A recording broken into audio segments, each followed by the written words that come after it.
Hi everyone, I'm Anthony O'Flynn. How are you all doing?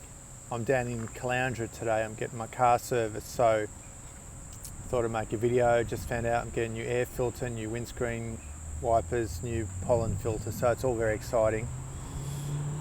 So I thought I'd make a video today addressing the recent UFO information and the phenomenon of the ET reality and the UFO reality as it's really referred to in the short term, and what's really occurring.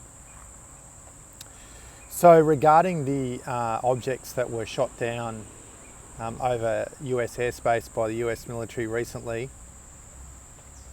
it's been quite interesting, the response from the public. And the first thing that struck me was, and this is subjective, it's just my opinion, was basically that the debate over the existence of ETs wasn't really addressed or considered.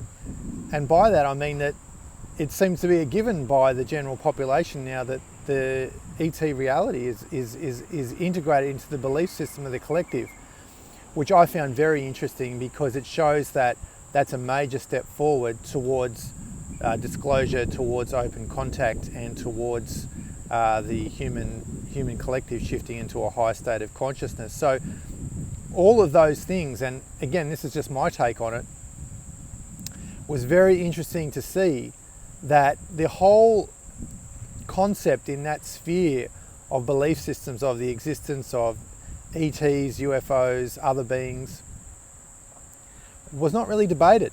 And it shows that something has changed in the collective. What was considered was, were the objects, the beings and the objects, however you want to look at it like that, were they friendly or were they hostile?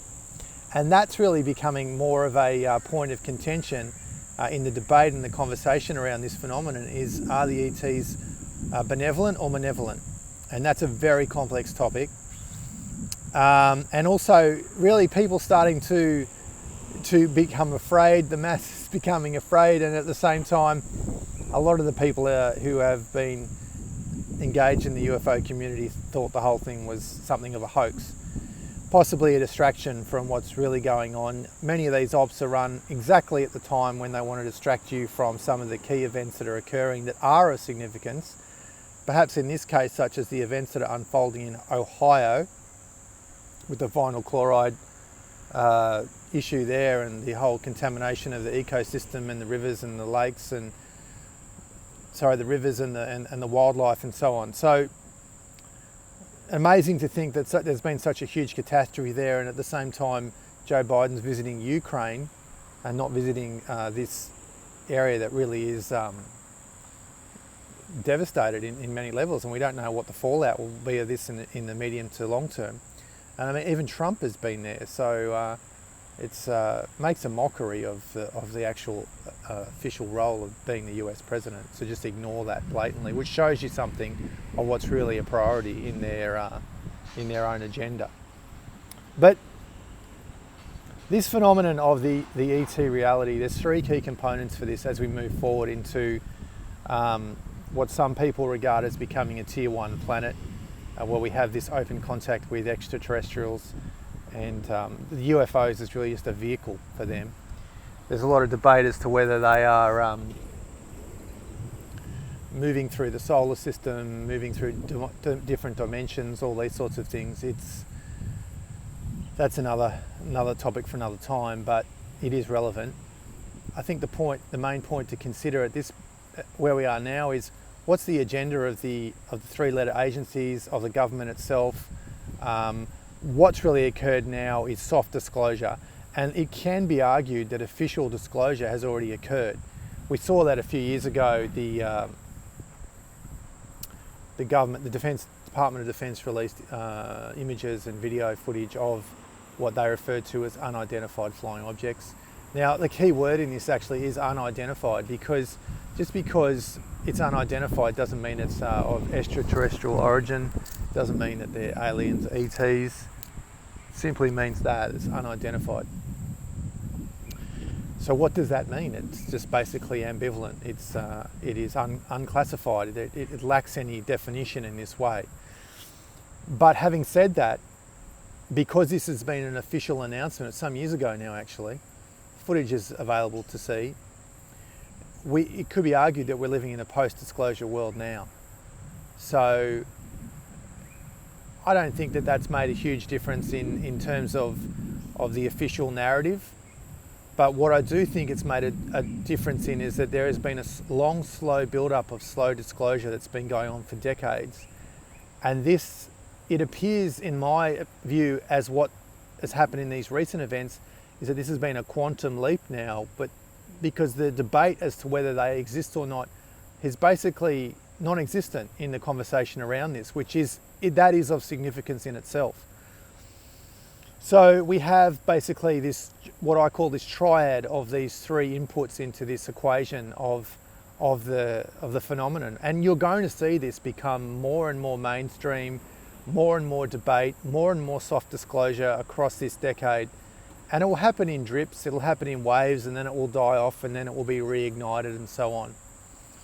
But what's important to understand is that this three triad of this model is that the government, the three-letter agencies, all the powers that be, that's only one component of it.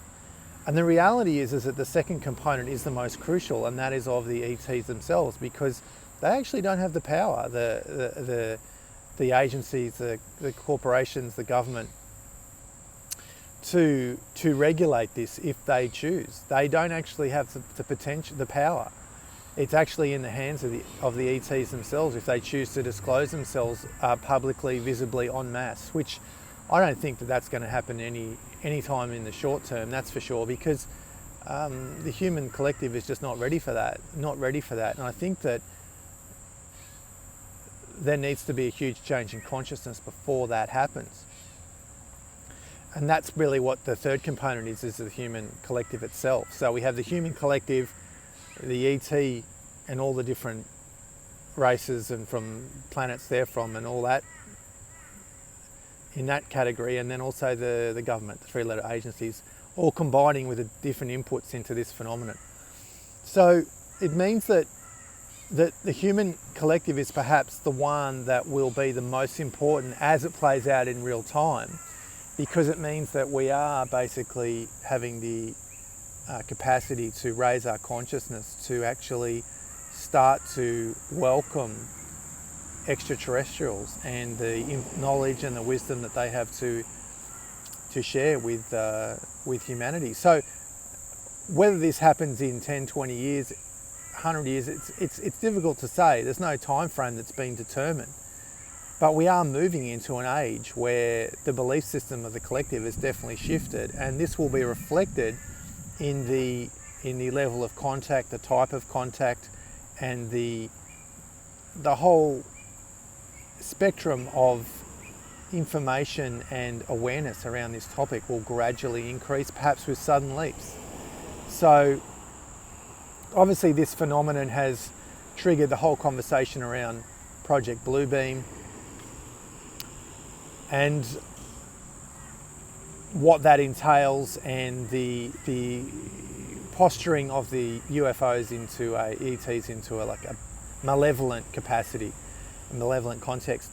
Now, there's a whole story behind this which I won't go into in this video, but really where it originates from is from the migration of many of the German scientists from World War II that actually ended up working for NASA in what was referred to as Project Paperclip. And check it out, it's fully documented. It's a real project where basically the German scientists immigrated to the USA after World War II to work for NASA. And it should be said that the German technology in World War II was incredibly sophisticated. I mean, the V1, the V2 rockets themselves, the propulsion systems and the technology behind that was far more advanced than the Allies. And if they had perhaps had more time or had a different breakthrough in the ability to mass produce that technology, it could have changed the course of the war, but it didn't. So that's basically the background story of that. Was Werner von Braun himself talked about this final card that the ruling cabal would play to introduce one world government as an alien threat would be this false flag operation, this fake alien invasion. Whether that's true or not, whether that plays out or not, they're completely separate issues. But what is of significance is that is basically much of the rhetoric we've seen in this conversation from the recent events is directly related to this project. And it's interesting because basically the idea or the opinion many people have that there will be holograms in the sky, it's just laughable. That's just basically watching like CGI in the sky, like a movie. To take that seriously is laughable, but how it affects the human consciousness and drives fear and what other events could potentially unfold because of that, it's all basically, again, designed to amplify the fear program and use the threat as an usher in more control, more regulation, more government overreach. And what a great vehicle for introducing one world government when you have to unite. Humanity needs to unite against this foreign threat, which even Ronald Reagan in one of his speeches made some reference to, and yeah, it was quite unexpected in the capacity that what he said, the context of his comments in that speech. And of course that's going back a long time now. So we don't know that component of the equation, but the idea of introducing a one world government because of the need to protect humanity, to keep us safe. I mean, all these cliches that we've seen over the last few years, it's just another part of the agenda unfolding, and of course it will probably backfire on the cabal, as everything else has. It just simply brings more awareness to the vastness of consciousness itself and the idea that we are not alone. And this will obviously create a whole range of psychic impressions on the collective and an opportunity to actually evolve and make quite a radical quantum leap for the collective, because the way the collective psyche is structured, that even just a shifting a little bit off the axis, like just a little bit of 7 billion people, or even if it's just 3 billion people who are creating the consensus around something, it has a profound effect on the belief systems and the consciousness of the planet as a whole, which it can't be understated how powerful that actually is. So this is a very,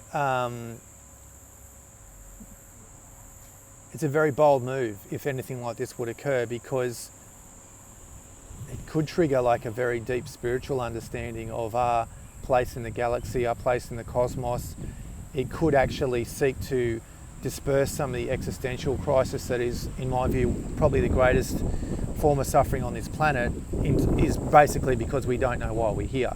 And therefore we create all this drama and consumerism and consumption and commercialism to fill that void of emptiness. And it's a reflection of our disconnection to our soul. But yeah, that's a topic for another time. But this UFO phenomenon is very interesting to see what cards they play out in the next few years across this decade, what their agenda is, how they'll orchestrate this, and what the response will be. What the response will be from the people and how they will respond. We've seen that the primary mechanism of control is fear, so you can be sure that will be a big part of the strategy behind what they do. But also it's because the subtle reality is changing, and this is something I document in my book quite a lot, that means that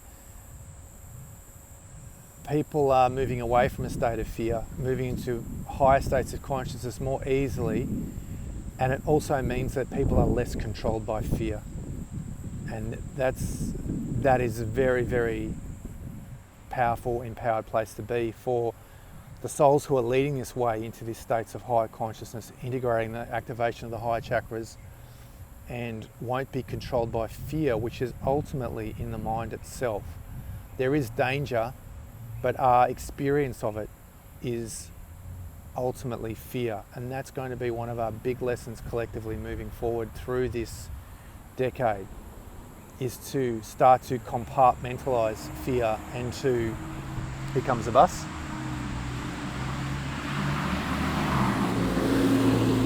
and to in some ways transcend it. And that's why I've written a whole chapter in my book on fear itself. There is not a very good platform that I have seen in the path of classical spirituality in the modern conversation to combat fear. That's not to say that the techniques of meditation and some of the powerful Kundalini yoga techniques and so on are not helping to eradicate it, but we're not actually having a conversation around fear itself and understanding and dismantling that aspect of our psyche to be able to move into a state of love, to address fear, to face fear, and to start to really, as I said, dismantle it, reverse engineer it, to see the fragility of it in our psyche. And I mean that in a positive sense, that we don't need to live in a state of fear. Yes, there is danger. Yes, there is problems. Yes, there is potential challenges and all these things. But that is reality itself. That is, the fear is the emotional, the psychological experience of that, which is often preempting it, which is obviously the future-based, basically, which is the basis for anxiety itself, which is a huge problem today, as we all know. So I'm getting a little bit off topic there, but I'm just in the park, so I just thought I'd make this video, give some musings on this UFO phenomenon. Personally, I find it very exciting. Talking to people in the UFO community recently and hearing their thoughts on where things are going. And of course, this is going to be a component of Paradigm Shift Summit, as it always is, June 17 to 19 on the Sunshine Coast at Mooloolaba. And on the Monday, I'll be having workshops, and there might be another surprise event. Stay tuned for that. There'll be big announcements. If you've been messaging me or emailing me, I'll get back to you when I get a chance. I've just had so many other things I've had to do, getting my car serviced being one of them. So stay tuned for plenty more announcements of that. And let's see what happens with this unfolding paradigm shift in terms of the UFO phenomenon, which will only accelerate. And this will likely be in terms of sightings, face-to-face contact for certain individuals. Actually, that's one component I'd like to finish with this, is that my feeling is that as we move through this, the kind of cliched Hollywood movie expectations of what mass disclosure will be, I don't think it'll go like that, actually, at least not in the beginning. I think it will be more individuals who are having this destiny, this soul mission to start to share their experiences and to offer some wisdom to the collective. And hopefully that will be with more intangible information and evidence as well, because it is a very colourful community, and I would advise everyone very seriously to be very discerning who they pay attention to, who they listen to, whose opinion they take into account on this topic. And that opinion of mine is something that is been formed over a long time. So just be discerning as to what messages and who you listen to, and obviously particularly that applies to the mainstream media and the government as well, as to what narrative they're feeding you and what they want you to believe and what they want you to not look into, to be distracted from, which is always part of the agenda. But anyway, thanks for watching, and be back soon with more videos. Have a great day, everyone. We live in epic times.